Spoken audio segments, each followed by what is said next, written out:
बाहर कुछ नहीं है। बंधुओं, बड़े विचार के योग्य की बात है।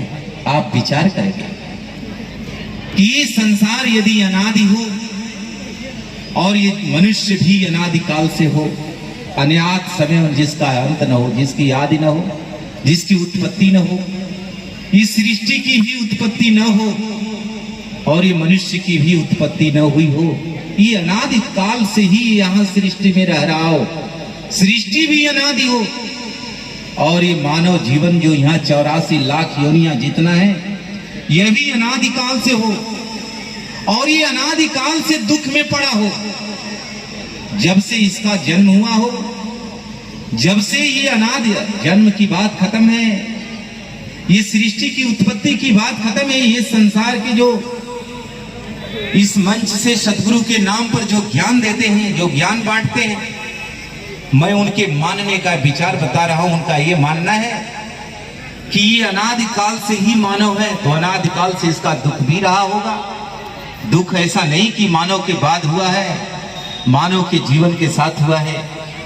तो यदि ये मानव और ये सृष्टि अनादि काल से है और ये मानव भी, मनुष्य भी अनादि काल से ही, यहाँ 84 लाख योनि के सारे जीव अनादि काल से हैं और सारा दुख अनादि काल से है, तो भक्ति करने की कोई आवश्यकता नहीं है, क्योंकि भक्ति से तब तो दुख दूर हो ही नहीं सकता यदि अनादि काल से ये सृष्टि है तो।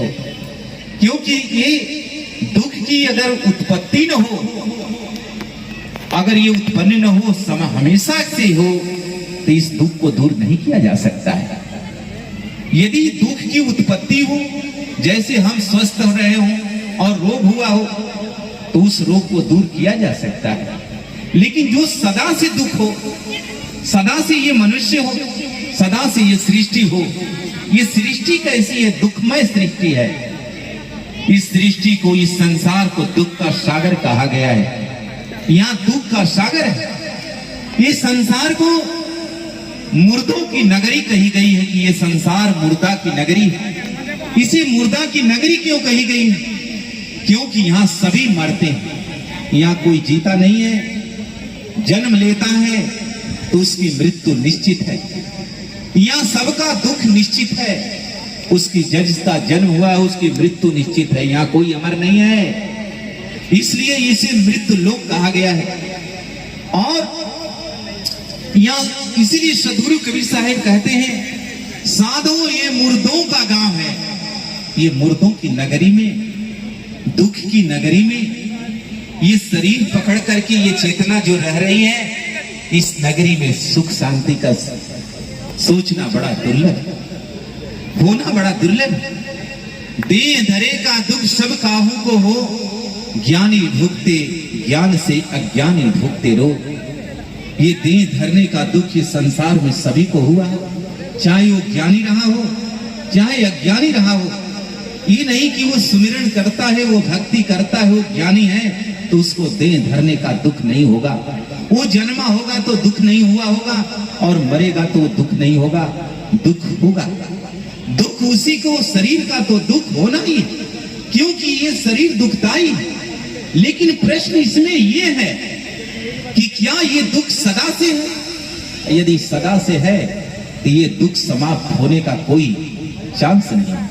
तब आपको भक्ति करने की आवश्यकता नहीं है, इन गुरुओं की पूजा करने की आवश्यकता नहीं है, इन गुरुओं की, इन संतों की और सदगुरु की बात आप इसलिए मानते हैं कि इनको मानने से, इनके ज्ञान को सुनने से इस संसार के भवसागर का और जो मानता है उसका दुख दूर हो जाने वाला है।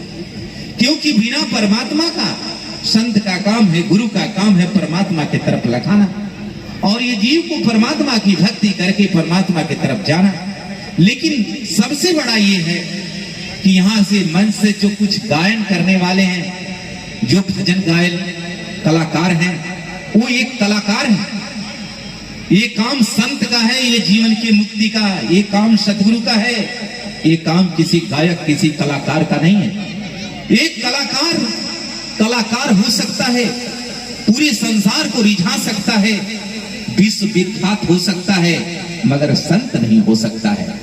इसलिए इस जीव के कल्याण के लिए जो उपदेश हो, जो संदेश हो, वो केवल सतगुरु कबीर साहब संत के लिए कहा है। संत सगा और गुरु सगा और सगा सतनाम, कहे साहिब जीव का तीन ठौर विश्राम। तीसरे आपके माता पिता को नहीं कहा गया है। वो सतगुरु, वो परमात्मा जिनकी वाणी या काट्य है इस धरती पर, वो ये बात आपको गलत नहीं बोल सकते। आपकी माता पिता को छोड़ नहीं सकते कि ये ही कह सकते तुम्हारे माता पिता से ही तुम्हारा कल्याण हो जाएगा, तुम्हारा इस संसार के भवसागर से पार हो जाओगे। ये पार तब उस माता पिता को ही कह दिए होते। इसे जो कलाकार है, जो अपनी संगीत में निपुण है और वो इस मंच से ये संदेश दे कि ये आत्मा में ही, ये शरीर में ही आत्मा और परमात्मा है, तो उसकी बात को मानना इस जीव के लिए कल्याणकारी नहीं है बंधु। कुछ लोगों का यह भी कहना है, कलाकारों के कुछ सत्संग हो रहे थे, कुछ विद्वान मिले थे, लेकिन वो विद्वान और संत में बड़ा अंतर है। विद्वान वो विद्या का वान है, विद्या जानने वाला है।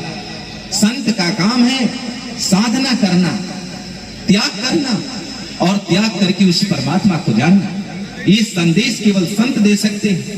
सतगुरु कबीर साहब बहुत 600 वर्ष पहले आए और उनको ये बात बाकी नहीं रह जाती कहने को, उन्होंने कुछ बाकी छोड़ा नहीं है।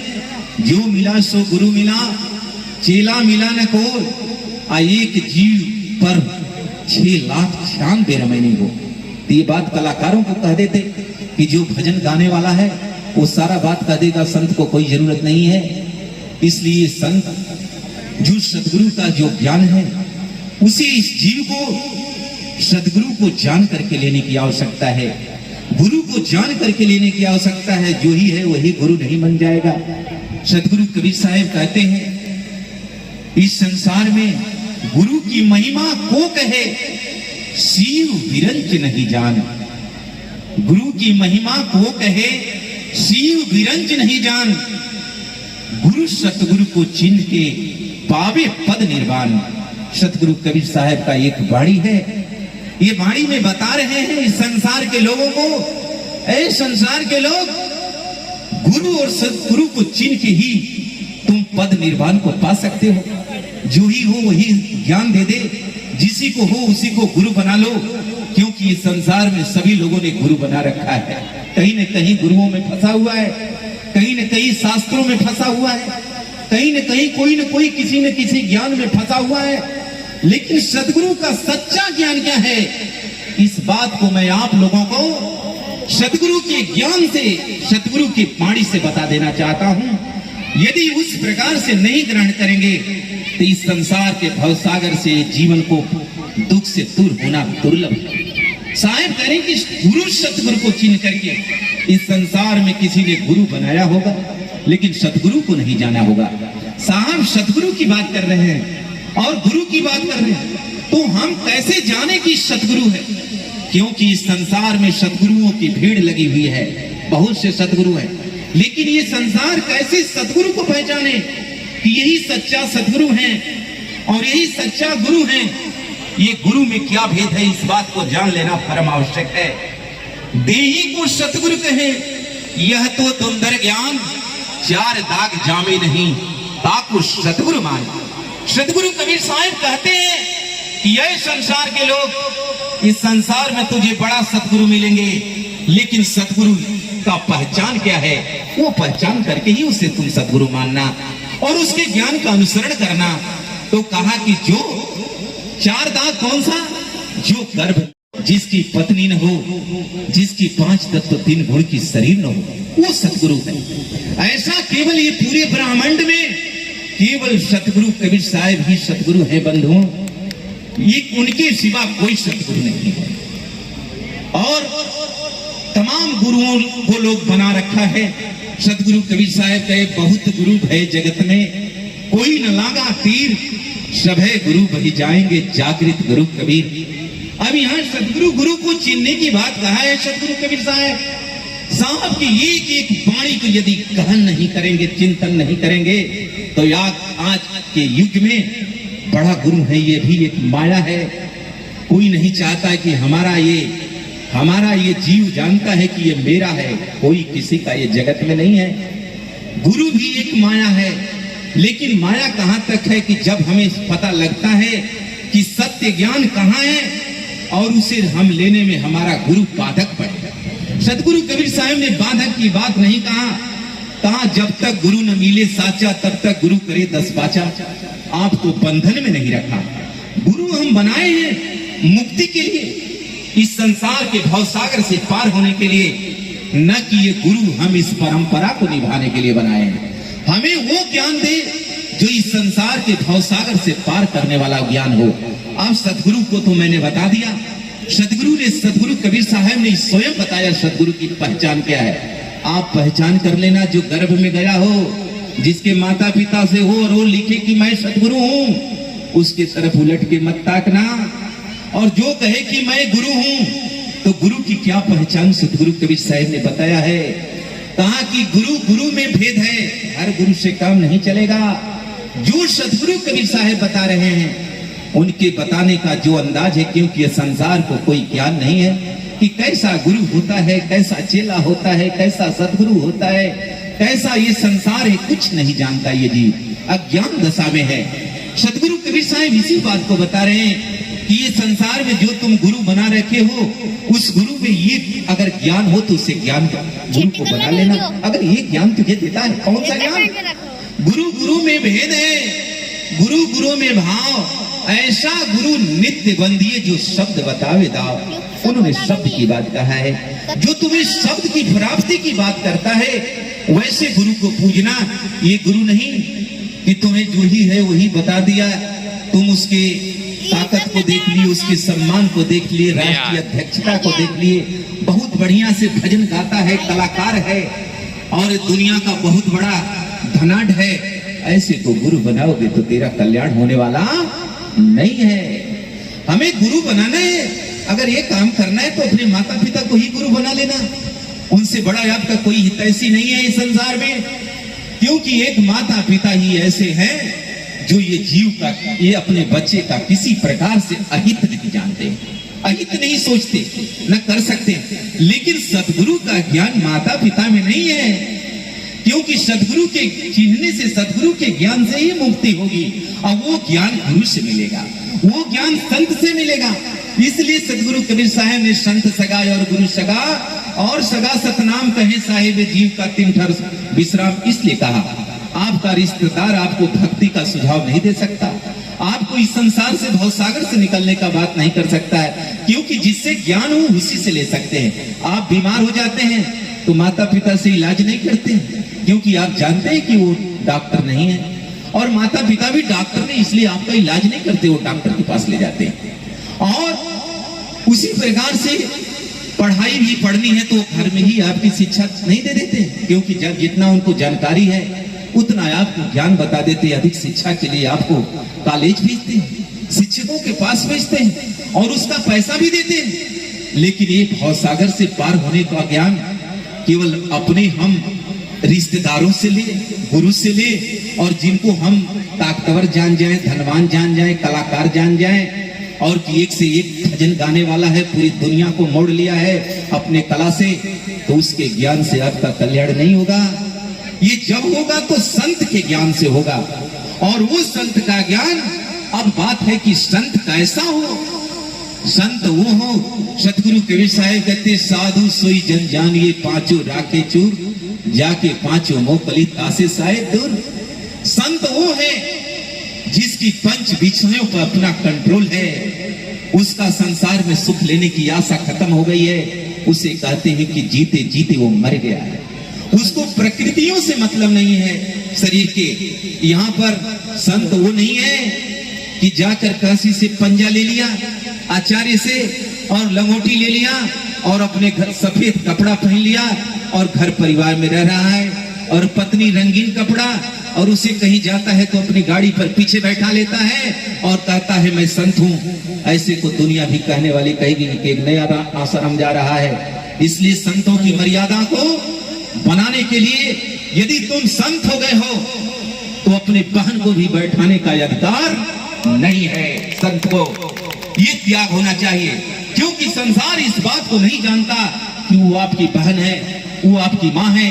सतगुरु कबीर साहब ने स्पष्ट कहा है, ऐ संसार के लोग, संत के लिए कहा है कि जब उन्होंने फेस दे दिया, ज्ञान दे दिया, तो कहा कि आज के बाद जहां तेरी जननी हो वहां न जाना, बस तेरी जहां तेरी माँ हो वहां भी तेरे को जाना मना है। संत के लिए कहा है, और कहा है कि जहां तेरी नारी हो और वो जला के राख कर दी गई हो वहां भी तेरे को जाना मना है।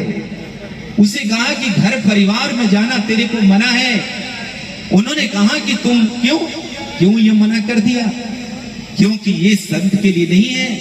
अगर ऐसा संत हो जो घर में परिवार के साथ रहता है, परिवार चलाता है, उसे भक्त बन करके भक्ति करना चाहिए। भक्ति पर सबको अधिकार है, लेकिन जो भक्ति का क्रम है संसार में उस क्रम को चलाएगा। क्योंकि संत बन जाएगा तो फिर संत का वो विरोध करेगा, क्योंकि कहेगा कि भाई संत नहीं, एक थे मेरे आश्रम, फिर संत आ गया। मैंने कहा कि आप कहां से आए हो, क्या नाम है? उन्होंने कहा मैं संत हूं, मैं महंत हूं। मैंने कहा कहां आश्रम है? कहा मेरा आश्रम नहीं है, मैंने पंजा ले रखा है। मैंने कहा कहां रहते हो? कहा घर में रहते हैं, परिवार में रहते हैं, मैंने लंगोटी भी ले रखा है। तो मैंने कहा ऐसे ही संसारिक जैसा भेष बना रखे हो और पंजा भी ले लिए, वो आचार्य भी धन्य है जो तुम्हें दे दिया ज्ञान और लंगोटी दे दिया। लंगोटी त्याग का नाम है, त्याग जिसमें हो उसको लंगोटी दिया जाती है। भेष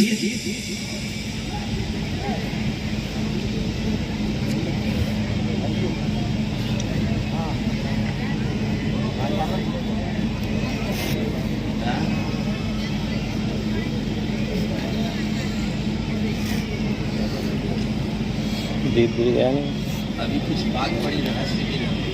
मामूली से काम के लिए सम्मान देना बच्चियों को अच्छी बात है, लेकिन जो 30 मिनट दे दिए उसके बाद करना चाहिए। पहले बोल लिए होते, बीच में आप टोकेंगे तो ये जो बात बताई जा रही है कोई हम पढ़ के नहीं बता रहे हैं, लिख के नहीं बता रहे हैं, न देख के बता रहे हैं। और इतने लोगों का ध्यान जो केंद्रित है, पहले ये भी देखना चाहिए कि जो श्रोता सुन रहा हो और वक्ता बोल रहा हो और सब सन्नाटा है, शांत सुन रहा हो, उस बीच में बोलने का शिष्टा मर्यादा नहीं। हाँ, आपकी समय हो गई हो तो आप बोल सकते थे। इसलिए आप लोग संचालन करता है तो संतों की महिमा को समझे। आप समिति वाले हैं, यदि संत की मर्यादा, सत्संग की मर्यादा नहीं समझ पाएंगे तो वैसे अच्छे संत दोबारा नहीं आ पाएंगे। संतों की एक वाणी है, ज्ञान है, क्योंकि लड़ाई धुआंधार लगी और उसी बीच में आप रोक दें तो सब मामला खत्म हो जाती है।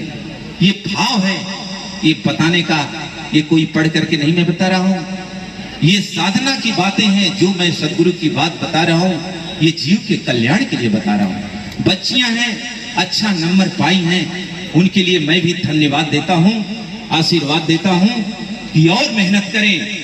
आज जिला टॉप किया है, फिर प्रदेश टॉप करें, पूरा देश का टॉपर बने, विश्व विख्यात बने, नंबर 1 का बने, उसमें मेरे को कोई रोक नहीं है। लेकिन जो समय सत्संग का है उसमें बच्चियों का भी कल्याण है, पूरे समाज का कल्याण हो, तो आराम से सुनती हो तो उसे सुनने देने का काम करें। आगे से आप लोग मर्यादा बना के रखेंगे, जिसको जितना टाइम दे दें उस टाइम में छेड़छाड़ न करें। आपका जो कार्य है पहले बोल लें या जब खत्म हो जाए तब बोलेंगे। बंधुओं, कहने का चीज है कि सदगुरु के ज्ञान को समझने के लिए इस मानव को जो बातें हैं, सृष्टि की बात को समझना पड़ेगा। ये सृष्टि अनादि नहीं है, ये मानव अनादि है। ये अनादि क्या है? वो केवल एक परमात्मा सत्य है, वो परमात्मा का लोक। सदगुरु कबीर साहब कहते हैं, जहिया कीर्तम ना होता धरती होती न नीर, उत्पत्ति प्रलय ना होता तब की कहें कबीर। ये जो सृष्टि है, ये सृष्टि से पहले की बात सदगुरु कबीर साहब बताते हैं। अर्थात इसके मतलब सृष्टि से पहले भी सदगुरु कबीर साहब हैं। सदगुरु किसको कहते हैं? सत्य गुरु। सतगुरु वही है जो परमात्मा ही सतगुरु रूप में आए, सतगुरु कबीर साहब, और दूसरा कोई सतगुरु नहीं हो सकता। इसलिए वो सारी बात बताए हैं। लेकिन ये संसार कैसे जान पाएगा कि आज वो सतगुरु है? इसलिए कि उनका जो ग्रंथ है, उनके ग्रंथ को लोग भी मानने वाले इनकार कर दिया है। कितने लोग कि उनका ग्रंथ नहीं है, क्योंकि मत्स्य कागज छुओ नहीं, कलम गई नहीं हाथ, 4 युग के महात्म मुख ही जनाई बात। उन्होंने मुख से ही पूरी दुनिया की बात को जना दिया। तो कोई कहता है कि जब मुख ही से कहे तो कौन लिखा है? वैसे महापुरुष की वाणी को आज बिना लिखे ये संसार नहीं जानता है। लिखने वाले ने लिखा, उन्होंने बोला, क्योंकि सारी बात को जनाया है। और वो परमात्मा को पढ़ने की क्या जरूरत है? तन की जाने मन की जाने, जाने चित्त की चोरी, वा साहब से क्या छुपा है जिनके हाथ में डोरी। ये आदि अंत उत्पत्ति प्रलय केवल परमात्मा जान सकते हैं। इसलिए उनको पढ़ने की आवश्यकता नहीं है। इस संसार को पढ़ने की आवश्यकता है, क्योंकि ये संसार जीव है, ये भूलता है, ये भूत भविष्य वर्तमान नहीं जानता है, अपने जन्मने की बात नहीं जानता है। इसलिए इसको जानने की आवश्यकता पड़ती है। इसलिए आप सारे ग्रंथों को, सारे शास्त्रों को आप गुरु के द्वारा नहीं जान पाएंगे तो आपके अंदर स्थिरता नहीं बन पाएगी। और बहुत कठिन काम है इस जीव से संसार से इस जीव को भवसागर से पार करना। इससे बड़ा कोई काम नहीं है। आज हम इंजीनियर बन जाएं, डॉक्टर बन जाएं, मास्टर बन जाएं, आज हम अपने बच्चों को बहुत बड़ा अधिकारी बना रहे हैं, अच्छी बात है, कोई बुरी बात नहीं है। लेकिन ये जीवन मरना तय है। कोई डॉक्टर हो जाए, मास्टर हो जाए, इंजीनियर बन जाए, चाहे जितना बड़ा अधिकारी बन जाए, जितना बड़ा अमीर बन जाए, लेकिन 50 साल, 60 साल, 100 साल में मरना तय है। लेकिन मरने के बाद क्या होने वाला है, ये बात का भी ज्ञान कर लेना ये जीवन का कर्तव्य है। वो सदगुरु कबीर साहब ने बताया है। हम कमा रहे हैं खाने के लिए, खा रहे हैं जीने के लिए, लेकिन हमारा जीवन किस लिए है, इस रहस्य को समझ लेना पूरे संसार को आवश्यक है। क्योंकि सबकी 5 तत्व 3 गुण की शरीर है, सबको दुख मिलना है, सबको भवसागर में जाना है। एक जीव ठौर न लागा भया सो हाथी घोड़, ये हाथी घोड़ा बन जाने वाला है, ये कभी बैल बन जाने वाला है। इसलिए इसका ठौर नहीं है, इसका ठौर तो तभी होगा जब उस परमात्मा को जानेगा। एक बहुत बड़ा प्रश्न है सतगुरु कबीर साहब का, इस संसार से जिस प्रश्न का उत्तर इस संसार के लोगों ने नहीं दे पाया। वाह घर की सुधि कोई न बतावे, जा घर से जीव आया हो, काया छाड़ी चला जब हंसा कहो न कहां समाया हो। सतगुरु कबीर साहब उस घर की सुधि कोई नहीं बताया जिस घर से जीव आया है, ये कहां से आत्मा आ गई है और शरीर छोड़ के ये कहां चली जाएगी, इस बात को कोई बताने वाला नहीं है। सतगुरु कबीर साहब कहे, धरती आकाश पवन नहीं पानी, तब नहीं आदि माया हो, अब ब्रह्मा विष्णु महेश नहीं, तब ये जीव कहां से आया हो। करें धरती आकाश पवन पानी नहीं है, सृष्टि के सर्वप्रथम जिनको भगवान संसार मानता है, ब्रह्मा विष्णु महेश के लिए वे कहते हैं कि उनकी भी उत्पत्ति हुई है, वो भी प्रकट हुए हैं। वो किसकी इच्छा से प्रकट हुए हैं? आद्या की इच्छा से प्रकट हुए हैं। आद्या किसकी इच्छा से प्रकट हुई है? वो निरंजन भगवान की इच्छा से प्रकट हुए हैं। निरंजन भगवान कहां से आए हैं? वो परमात्मा के लोक से आए हैं। इसी बात को सदगुरु कबीर साहब कहते हैं, झगड़ा एक बड़ो राजा राम, जो निर्वारे सो निर्वाण, ब्रह्म बड़ा की जहां से आया, वेद बड़ा की जिन उपजाया।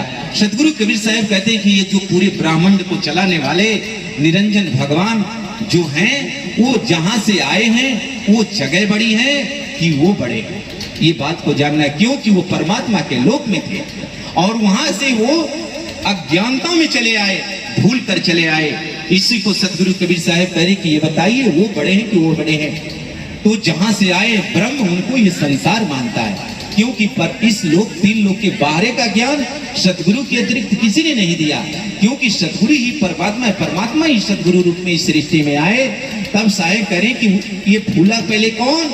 संतो वैसी भूल जगमाही, जाते जीव मिथ्या में जाई, पहले भूले ब्रह्म अखंडित झाई आप मानी। सबसे पहले कौन भूला? निरंजन भगवान ने भूला। और वो उनकी भूल में, हुई भूल में सब जग भूला, भूल का मरम न पाया, पूरा संसार भूल गया। 84 लाख भूलते कहिए, भूलते जग मिटमाया। थोड़ा मैं जल्दी जल्दी बता रहा हूं क्योंकि समय और भी है। तो उसमें सारा भूल गया। 84 लाख योनियां भूल के कारण बनी है। ये सृष्टि में यदि ज्ञान से शरीर बनी होती तो कोई के शरीर के दुखमय नहीं कोई बनाता। ये अज्ञानता के कारण शरीर बनी है, इसीलिए इसमें दुख है, कष्ट है। और अज्ञानता है कि आपको पता नहीं है। यदि इस संसार को पता हो जाता कि मैं ज्ञान से जन्म लेना होता तो कोई गरीब घर में जन्म नहीं लेता, सीधा धीरू भाई अंबानी के घर में जन्म लेता कि मैं दुनिया का सबसे बड़ा मालिक बना, लेकिन जन्म भी उसकी इच्छा से नहीं हुआ, यह भी अज्ञानता से हुआ। आपकी वृद्ध शरीर भी हो रही है, यह भी अज्ञानता से हुआ है। और मृत्यु भी होगी तो आपको पता नहीं चलेगा कि आप कब मर जाओगे। सुमिरन करहूं राम के काल गए हैं केस, ना जाने कि तुम्हारी है क्या घर क्या प्रदेश। सदगुरु कबीर साहब कहते हैं सुमिरन करो उस परमात्मा की, ये काल ने तुम्हारी केस को पकड़ा है, कहां मार डालेगा इसमें तुम्हारा बस नहीं है। लेकिन ये जीव का अभिमान उस परमात्मा को जानने नहीं देता है। सदगुरु कबीर साहब इसीलिए कहते हैं तू सुमिरन करो, लेकिन सुमिरन कौन सा करो। उन्होंने अभी मैंने बताया गुरु ऐसा बनाइए जैसे जो शब्द बतावे दाओ। शब्द कैसा, सदगुरु कबीर साहब ने सार शब्द को बताया, ये शब्द नहीं जो मैं बोल रहा हूँ। कहे शब्द शब्द सब कोई कहे हुआ तो शब्द भी दे, आज यहाँ पर आवे नहीं निरख परख करके लो, निरख परख के लेने की आवश्यकता है। और नहीं तो ये शब्द नहीं, वो हमारे काया से बाहर है। लेकिन कुछ लोगों का बताना है, ये संत नहीं बता रहे हैं। संसार में जो थोड़ा मोड़ा जान गए हैं वो कहते हैं कि सब ये आत्मा परमात्मा शरीर में है। ठीक है, आत्मा परमात्मा शरीर में, तो शरीर नष्ट हो जाती तब आत्मा परमात्मा कहाँ चले जाते हैं, हेरा जाते हैं, वो भी जल के राख हो जाते हैं। तो हमें इस शरीर से ही परमात्मा मिलेंगे, ये तो सत्य है। ये नहीं कि शरीर से हमें बाहर परमात्मा, बाहर से नहीं मिलेंगे। हाँ, शरीर के माध्यम से ही परमात्मा मिलेंगे, लेकिन शरीर में किस प्रकार से साधना करनी है। लेकिन आत्मा परमात्मा काया में नहीं है। आत्म चिन्ह परमात्म पावे संत कहावे सोई, यही भेद काया से बाहर जाने बिरला कोई। ये भेद काया से बाहर है, किसका, आत्मा और परमात्मा का। लेकिन उस भेद को हम काया के ही माध्यम से जानेंगे, न कि आत्मा और परमात्मा इस काया में है। अनंत कोटि ब्राह्मण का एक रति नहीं भार, कर्ता पुरुष कबीर है कुल के सिरजनहार। इतना ये ऐसा अनंतो ब्राह्मण परमात्मा सदगुरु कबीर साहब कहते हैं मेरे लिए एक सुई के 9 फर भी बराबर नहीं है। और ये बताएं कि पूरा परमात्मा एक काया में है, परमात्मा ही पूरा अमर लोक की काया में है। नहीं, साहब का है ये शब्द 12 है। सूरत बिना सूरत यादरी, कहो कहाँ को जाए, द्वार न पावे शब्द का फिर भरट रखा है। शब्द बिना ये सूरत यादरी है, ये जीव आधर अंधा है, वो बिना उस शब्द का ये नहीं जा पाएगा। उस शब्द की प्राप्ति सदगुरु कबीर साहब ने सूरत से साधना करने को बात कहा है। कहा कि जितना हमारे शरीर में द्वार है, चसु द्वारे प्राण निक से पक्षी खाने को जाई, ये नाक से आंख से कान से जितना प्राण निकलता है सारे योनियों में चला जाता है। लेकिन सदगुरु कबीर साहब कहते हैं कि सूरत द्वारे प्राण निक से सत्य लोक ही जाई, सत्य लोक को जाती है। बंधु, इसलिए सूरत शब्द की साधना करने सत्य लोक कहाँ है, इसको गहराई से जानने की जरूरत है। आत्मा परमात्मा का भेद कहाँ है, इसको गहराई से जानने की जरूरत है। तब ये जीवन कल्याण होगा। आने तो जिसी को मन करी उसी को गुरु बना लो, और जो गुरु आप बना लिए उसी गुरु को पूजो, तो ये कल्याण होने वाला नहीं है। साहेब सदगुरु को और गुरु को चिन्ह करके आप इस संसार से पद निर्वाण पाएंगे। इस संसार के